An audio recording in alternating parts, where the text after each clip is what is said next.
gjetje tregojnë se ende mbesin çështje të hapura në raport me këtë projekt ligj, përkundër faktit se qëllimi mund të jetë legjitim, është po ashtu legjitime që edhe ky projekt ligj të garantoj siguri juridike dhe mbrojtje nga arbitrariteti në mënyrë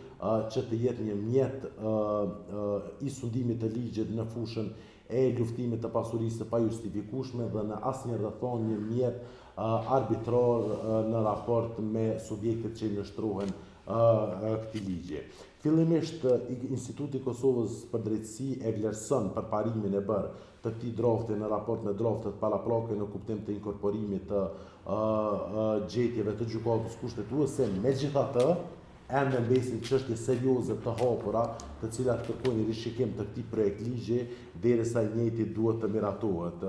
Byroja do të ketë një mandat të rëndësishëm dhe për këtë arsye edhe procedura dhe mandati i saj duhet të jetë i qartë, i saktë dhe që të mos krijojë hapësirë të mjaftueshme për arbitraritet. Një prej çështjeve kryesore që lidhet me pavarësinë e byros është mënyra e zgjedhjes së vetë drejtorit të byros dhe anëtarëve të Komisionit Mbikëqyrës të cilët zgjidhen nga Kuvendi i Republikës së Kosovës. Sipas draftit aktual, drejtori dhe këta anëtarë do të zgjidhen vetëm me një shumicë të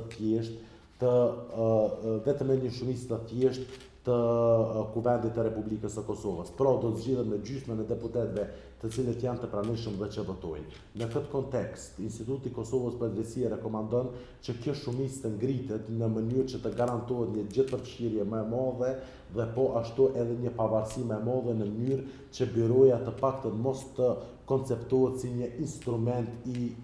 qeverisë, për shkak se nëse ka një shumicë të thjeshtë, atëherë lehtësisht këta anëtarë,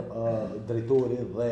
anëtarët e Komisionit Mbikëqyrës mund të zgjidhen lehtësisht nga partia në pushtet e cila automatikisht e ka dhe shumicën e nevojshme në Kuvendin e Republikës së Kosovës. Për këtë arsye, Instituti i Kosovës për Drejtësi